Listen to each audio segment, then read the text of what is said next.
Dylan River is an award-winning writer, cinematographer and director of Thou Shalt Not Steal, a new Stan original series. Dylan comes from a long line of storytellers and is part of an exciting new generation of First Nations storytellers. And he joins me now in the South by Southwest Sydney Studio. Dylan, welcome. Thank you. Thanks for having me. A pleasure. Can you tell me a little bit about the series and what inspired it? Look, the series is kind of loosely based on another series I made about 5 years ago called Robbie Hood. It was for SBS. It was a short web series. The response to it was really good. And so with Ludo Studios, who were the producers of it, we thought, how could we develop something else and in the same vein as that? And so we sort of looked at that series, Robbie, and looked at who his mother was in the 80s, and it sort of just all went from there. And a series set in the 80s is after my own heart. I'm a child of the 80s. It's a story after my own heart in that sense. But I looked at the trailer and the visual stunningness of it. It's just beautiful, the cinematography. What were you aiming to capture in the series of the surroundings? Yeah, look, I was born and grew up and still live in Alice Springs, which is in the centre of Australia, and I'm inspired by that, really. I've done this drive between Alice Springs and Adelaide many times, and it's a pretty harsh and beautiful landscape out there. And so the series was written as a road trip following that journey that I'd driven many times and wanted to capture. And how does the scenery or the landscape inform the story? Look, it just comes hand in hand, really. I mean, I had to look at the road trip and then look at the characters and the plot based on the real locations we're going to hit, And the writing process, the script is very funny and quite irreverent. Tell me about the writing process. What's your process when it comes to writing? Oh, I find it very hard to write. Yeah. I like to direct what I've written, but writing is not my favourite part. I think I love coming up with ideas, but the slog of being by yourself and writing is very difficult. And so I have a lot of people help me. Sophie Miller, who's a great writer and sort of story producer, came on board, and she just really helped kick me in the butt and guide where I was going, but also came up with great ideas. And I definitely look at myself as a writer director as a filter to a lot of great people around me and their contributions. And Sherry Lee Watson, she plays Robin in the series. Tell me about working with her. Look, Sherry Lee, she's an amazing young actress. She was in Heartbreak High, the last 2 seasons of that. I believe they have a third one maybe coming up.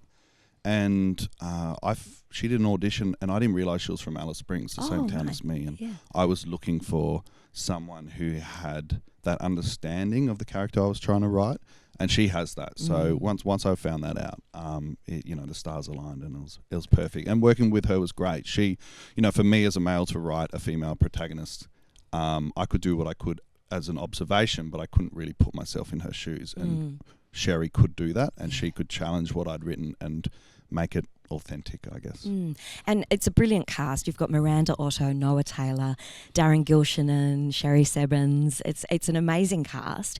How did you go about the casting process? Is that something that you enjoy?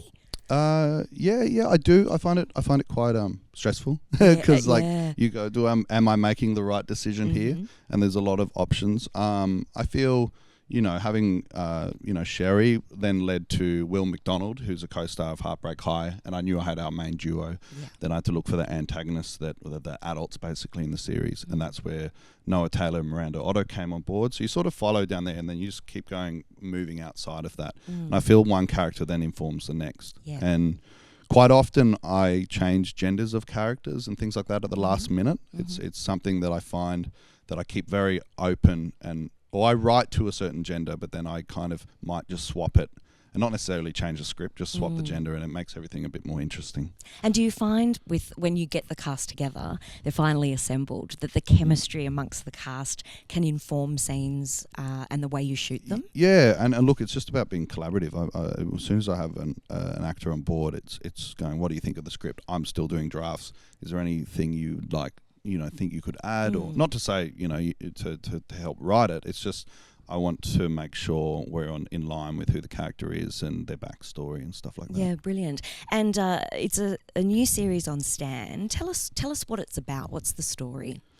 Look, the story follows Robin, who's a juvenile delinquent. She breaks out of detention and finds out she's got her dead father is not dead, and he lives somewhere down the highway in South Australia. Mm-hmm. And so she goes on a trip and teams up with Gidge, and basically goes to deliver something to her father. She doesn't necessarily want to meet him. It's sort of just a practical thing to do. Yeah. Yeah. And what advice would you give to any young First Nations filmmakers out there about how to break into the industry and tell their stories? Oh, look, I'd just give advice to not necessarily First Nations people, but any young filmmakers is to, very often you're probably thinking about what your voice is and what your style is and how you stand out. I think to find a voice and a style is to tell something authentic to you. Yeah.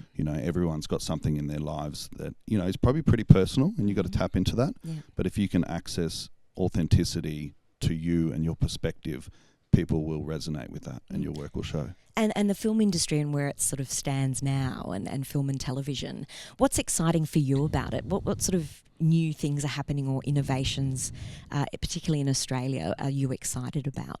Oh, I think, my career so far, definitely I've come up through the age of digital SLRs and access to cameras that are very good. It's allowed me to make docos easily and get into the industry and practice my craft. I think that's exciting. Yeah. But at the same time, I've come up in a time when TV is very popular. I'm not, even though I'm making it, I'm not necessarily the biggest fan of TV. I never really watch it. Yeah. I like films. I like documentaries. I like watching a lot of YouTube DIY videos. Me too. But look, I feel like, for me, I just wish the shift back to cinema would happen. I wish more people would go to the cinema and have a shared experience. I feel like the world is getting more isolated on their phones and at home with streaming services.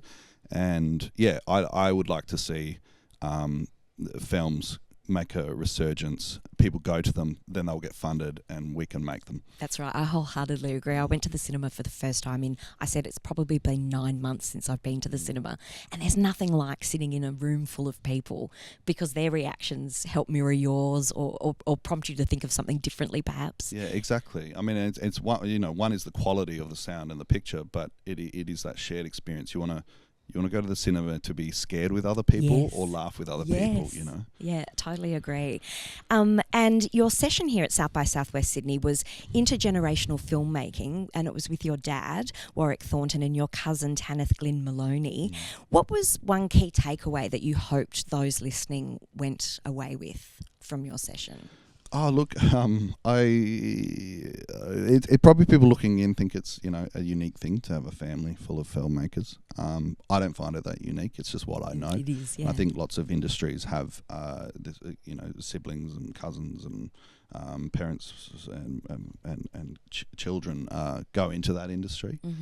And I mean, like the main thing I wanted to talk about is or to clarify with my father is that I feel like, he's guided me a lot in terms of me observing him, and I've been very fortunate to have that. But it's definitely that I feel like I've always tried to pursue and make it known that I deserve to get the opportunities I get. And sometimes, the word nepotism or nepo baby gets brought up, and no one's really said that, but I've always had a very conscious feeling of like, I feel like people might look at my career as I get opportunities because my father is who he is. And that was a really good discussion to have with him and with the audience about how it all came to be and how I became a filmmaker. And forge your own path. Exactly. Yeah.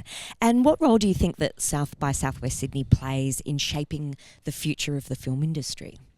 South by is interesting because it's such a big festival, conference event, and there's so many different arts and technologies and things in it. I think what I take from it is the cross pollination of each one. It is that gaming has become so advanced, and storytelling within gaming almost is storytelling in filmmaking. And I think those two can cross over a bit more. And to bring back to gaming, I think I've always looked at it would be great to make a film that is so well known or successful that you want to make a game about it, but maybe it's about going, well, maybe if we made a game about a story, it'd be so successful I could then make a film about it. So you can go both directions. That's very, very true. And how do you think South by Southwest Sydney can change the trajectory of someone's career? I think, look, networking is a huge thing in this industry, and I think to be at an event like South by, you're meeting a lot of people who, either are above you in their careers or making decisions about things that might affect your career, or it might be the other way around. You're meeting younger people who you could help advance their careers and their passions and their dreams. Yeah.